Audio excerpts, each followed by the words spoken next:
Pavol Hamel má 75 rokov. Skupina Prúdy, Collegium Musicum či jeho solová dráha sa spájajú s legendárnymi skladbami.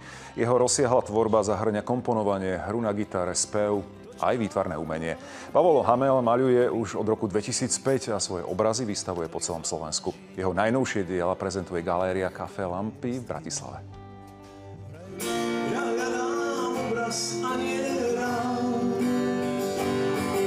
Ja hľadám obraz a nie rám. Úryvok z piesne Ja nemám lásku v malíčku sa stal hlavným motom výstavy Pavla Hamela. Obraz je to najdôležitejšie. Tak, jak v hudbe. Ja mám najradšej pesničku, ktorá sa dá zahrať pri gitare a má to svoju výpoveď textovú, aj hudobnú, aj interpretačnú. Potom už všetko, či tam hraje aj bubny, aj všetko ostatné, tak to je len pridaná hodnota k tomu. Ale keď sa to očistí, tak to musí zasvietiť. S rámom či bez rámu podmanivé maľby Pavla Hamela zaplnili priestory galérie svojimi výrazne sítými farbami, geometrickými prvkami aj témou žien. Na samotnú nejakú múzu ja veľmi neverím, ani pri tvorbe hudby, ani pri tomto. A tú techniku som si tak osvojil, je taká svojím spôsobom svojázná. Znalci oceňujú najmä sériu do zlata ladených obrazov s hudobnými nástrojmi, z ktorých aktuálny Pavol Hamel vystavuje trúbku. Mal som 4, jeden saxofón, husle a samozrejme gitaru.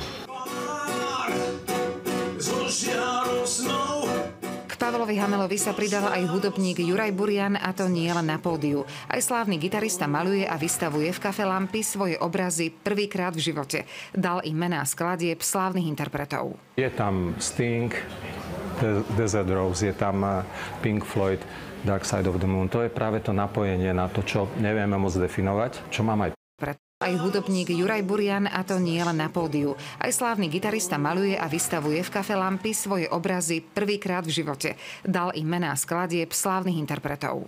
Je tam Sting, Desert Rose, je tam Pink Floyd, Dark Side of the Moon. To je práve to napojenie na to, čo nevieme moc definovať, čo mám aj pri hudbe, že sa napojím na nejakú takú frekvenciu, ktorá ma dovedie do takého stavu veľkého kľudu. Sme spojili ako keby dva umelecké svety, dvoch ľudí, dvoch gitaristov a obidvaja vlastne sa prezentujú ako umelci, výtvarní umelci. Není podstatné, či niečo zarámujeme, je to aj v našom bežnom živote, ale podstatné je to vnútro, ten obsah. Výstava s názvom Ja hľadám obraz a nie rám bude v galérii Café Lampy do 19.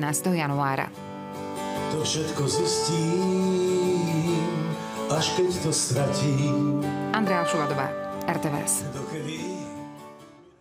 Už tradične sa počas adventu